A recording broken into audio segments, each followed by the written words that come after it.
2024년 11월 29일 금요일 새벽기도에 오신 성도님들을 주님의 이름으로 환영합니다. 오늘 우리에게 주시는 하나님의 말씀은 호세아 11장 1절로부터 12절 말씀입니다. 제가 가진 성경으로 구약성경 1266년 호세아 11장 1절로 12절 말씀을 제가 봉독하겠습니다. 이스라엘이 어렸을 때에 내가 사랑하여 내 아들을 애굽에서 불러냈거늘 선지자들이 그들을 부를수록 그들은 점점 멀리하고 바알들에게 제사하며 아로새긴 우상 앞에서 분향하였느니라. 그러나 내가 에브라임에게 걸음을 가르치고 내 팔로 안았음에도 내가 그들을 고치는 줄을 그들은 알지 못하였도다. 내가 사람의 줄 곧 사랑의 줄로 그들을 이끌었고 그들에 대하여 그 목에서 멍에를 벗기는 자같이 되었으며 그들 앞에 먹을 것을 두었노라. 그들은 애굽 땅으로 되돌아가지 못하겠거늘 내게 돌아오기를 싫어하니 아수르 사람이 그 임금이 될 것이라. 칼이 그들의 성읍들을 치며 빗장을 깨뜨려 없이 하리니 이는 그들의 계책으로 말미암음이니라. 내 백성이 끝끝내 내게서 물러가나니 비록 그들을 불러 위에 계신 이에게로 돌아오라 할지라도 일어나는 자가 하나도 없도다. 에브라임이여 내가 어찌 너를 놓겠느냐. 이스라엘이여 내가 어찌 너를 버리겠느냐. 내가 어찌 너를 아드마같이 놓겠느냐. 어찌 너를 스보임같이 두겠느냐. 내 마음이 내 속에서 돌이키어 나의 긍휼이 온전히 불붙듯 하도다. 내가 나의 맹렬한 진노를 나타내지 아니하며 내가 다시는 에브라임을 멸하지 아니하리니 이는 내가 하나님이여 사람이 아님이라. 내 가운데 있는 거룩한 이니 진노함으로 내게 임하지 아니하리라. 그들은 사자처럼 소리를 내시는 여호와를 따를 것이라. 여호와께서 소리를 내시면 자손들이 서쪽에서부터 떨며 오되 그들은 애굽에서부터 새같이 아수르에서부터 비둘기같이 떨며 오리니 내가 그들을 그들의 집에 머물게 하리라. 나 여호와의 말이니라. 에브라임은 거짓으로 이스라엘 족속은 속임수로 나를 에워쌌고 유다는 하나님 곧 신실하시고 거룩하신 자에게 대하여 정함이 없도다. 아멘. 오늘 본문에서 하나님께서는 출애굽 당시부터 이스라엘을 어떻게 사랑하셨는지를 말씀하십니다. 이스라엘이 내가 어렸을 때 내가 사랑하여 내 아들을 애굽에서 불러냈거늘. 하나님은 출애굽 시대를 이스라엘의 어린 시절로 기억하고 계십니다. 하나님께서 그들을 사랑하셨기에 애굽에서 불러내었다라고 말씀하십니다. 이와 같이 이스라엘 민족의 출발은 하나님의 사랑에 있습니다.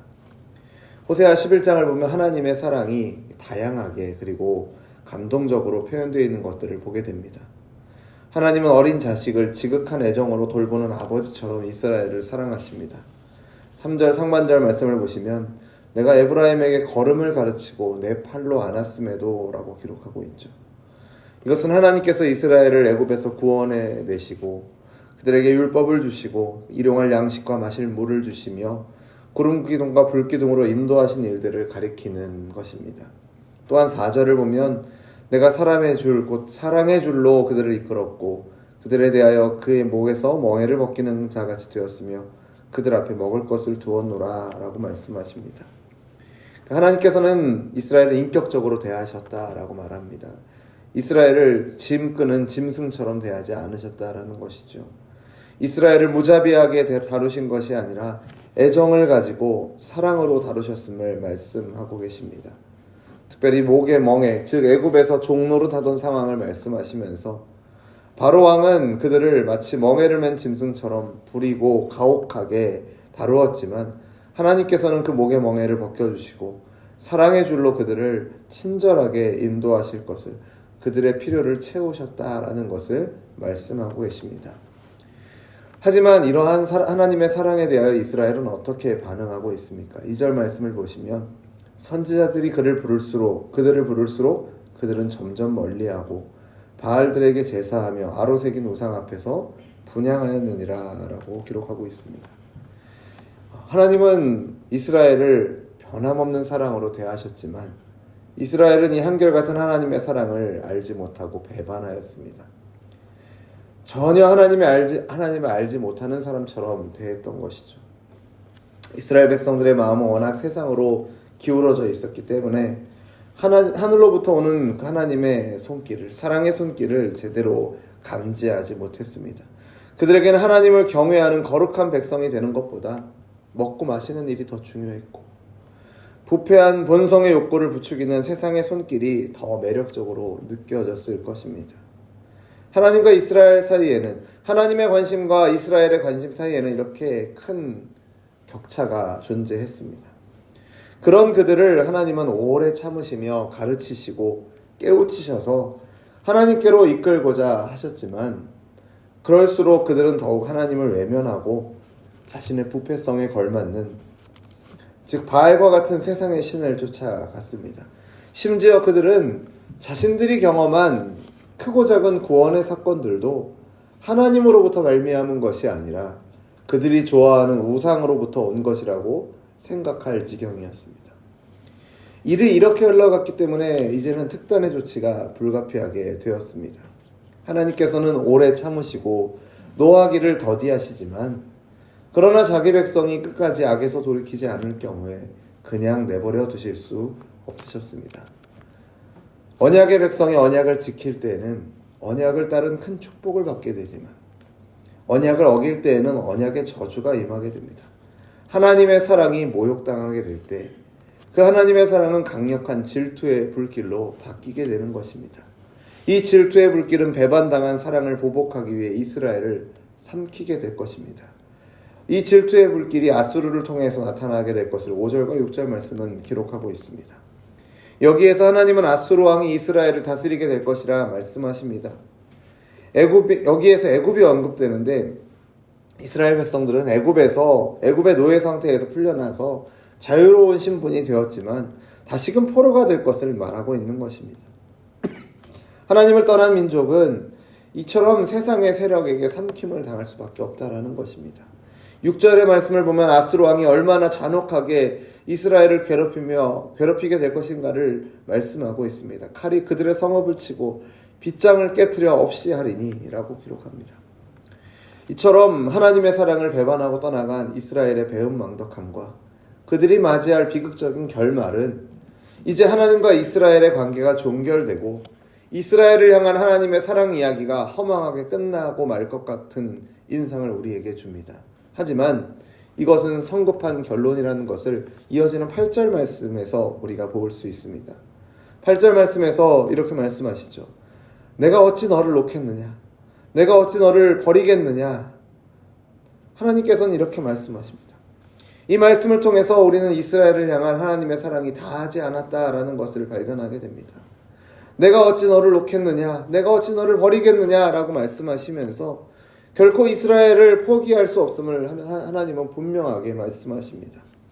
이스라엘에 대한 심판이 불가피하다 할지라도 그들을 아드마와 스보임 같이 영 버리실 수 없다라는 것을 말씀하십니다. 특별히 8절 후반절에 뭐라고 말씀하십니까?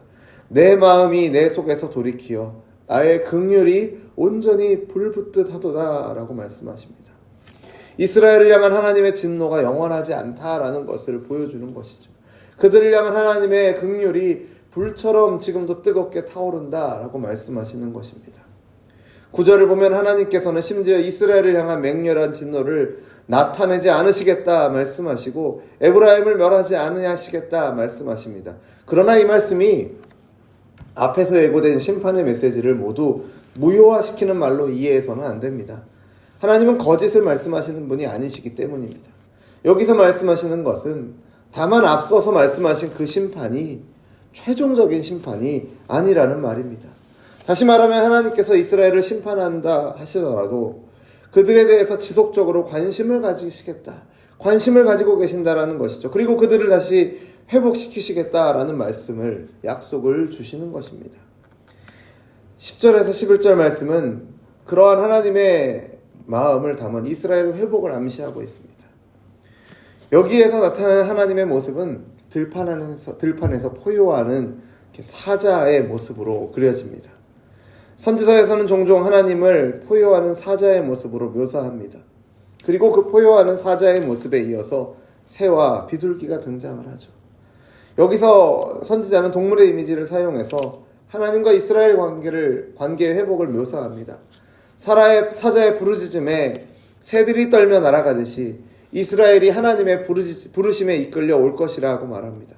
사방에 흩어져 있던 이스라엘 백성이 하나님의 부르심에 끌려 돌아오게 될 것을 말하고 있는 것입니다. 그들은 포로로 지내는 동안 하나님을 다시금 새롭게 알게 되고 그 하나님 앞으로 돌아오게 될 것을 선지자는 말하고 있는 것입니다. 이러한 하나님의 말씀은, 하나님의 뜻은 이스라엘 백성만을 향한 것이 아닙니다. 오늘 우리에게도 주님께서 우리가 살아가는 동안 동일한 말씀을 주고 계십니다. 마태복음 11장 28절에서 30절 말씀은 이렇게 기록하고 있습니다. 수고하고 무거운 짐진 자들아, 다 내게로 오라. 내가 너희를 쉬게 하리라. 나는 마음이 온유하고 겸손하니 나의 멍에를 메고 내게 배우라. 그리하면 너희 마음이 쉼을 얻으리니 이는 내 멍에는 쉽고 내 짐은 가벼움이라. 주님께서 말씀하십니다. 하나님의 백성에게 하나님은 항상 사랑으로 대해주셨습니다. 이스라엘 백성을 향하셨던 그 하나님의 사랑이 주님의 말씀을 통해서 우리에게 다시 한번 전해지고 있고 또 변함없이 주어지고 있습니다. 그 사랑으로 오늘 우리를 하나님은 인도하고 계십니다. 이러한 하나님의 사랑에 대해서 오늘 우리의 모습은 어떤가 우리가 돌아보기를 원합니다. 우리가 하나님이 바라보시는 곳과 같은 곳을 바라보고 있는가? 이스라엘 백성들은 하나님이 바라보고 하나님이 기대하시는 것과는 전혀 간격이 떨어진 것들을 바라보고 생각했지만 오늘 우리에게 같은 사랑의 음성으로 우리를 인도하시고 돌보시는 그 아버지의 사랑 앞에서 우리는 어떻게 반응해야 하는가? 이스라엘의 모습을 반면교사 삼아서 오늘 우리의 모습을 돌아보기를 원합니다. 하나님이 바라시는 것과 우리의 바라는 것이 일치하고 있는가? 우리를 세상에서 부르신 목적이 세상에서 성공하는 것이 아니라 세상의 소금과 빛이 되는 것임을 우리는 기억하며 살아가고 있는가? 우리가 이 말씀을 통해서 돌아보며 하나님이 원하시는 것과 우리가 원하는 것 사이의 간격이 얼마나 큰지 점검하고 그 간격을 줄여나가도록 우리의 삶의 방향을 수정하시는 저와 여러분 되기를 주님의 이름으로 축원합니다. 기도하겠습니다. 사랑의 하나님 아버지, 이스라엘을 애굽에서 불러내시고 그 걸음마를 가르치시며 사랑의 줄로 인도하신 하나님, 그 변함없는 은혜와 자비로 오늘 우리도 인도하여 주심을 감사드립니다.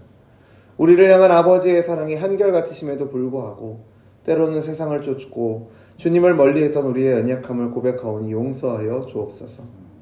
주님, 이스라엘을 끝까지 포기하지 않으셨듯이 우리를 향한 주님의 긍휼과 사랑이 지금도 불과 같이 타오르고 있음을 믿습니다. 우리가 돌아올 길을 열어주시고 포로되었던 마음을 자유케 하시며 아버지의 품으로 우리를 인도하여 주시옵소서. 우리의 시선과 우리의 마음이 주님의 뜻을 따라 정결하게 하시고 주님이 바라시는 것을 우리의 삶의 목적이 되도록 주님 우리를 인도하여 주옵소서. 세상의 빛과 소금으로 부르신 주님의 뜻을 기억하며 온전히 순종하는 오늘 우리가 되게 하여 주옵소서. 우리의 짐을 맡아주시며 쉼과 평안을 약속하시는 주님, 오늘도 그 사랑을 의지하며 나아갑니다. 그 하나님의 사랑 안에서, 그 변함없는 사랑 안에서 우리의 삶의 방향을 바로잡고 날마다 주님과 동행하는, 주님과 발맞추어 걸어가는 오늘 우리가 되게 하여 주옵소서. 예수님의 이름으로 기도드립니다. 아멘.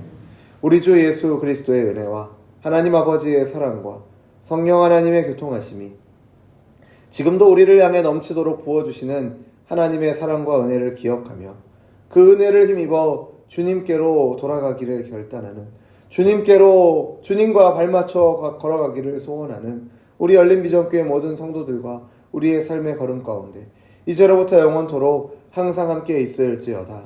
아멘.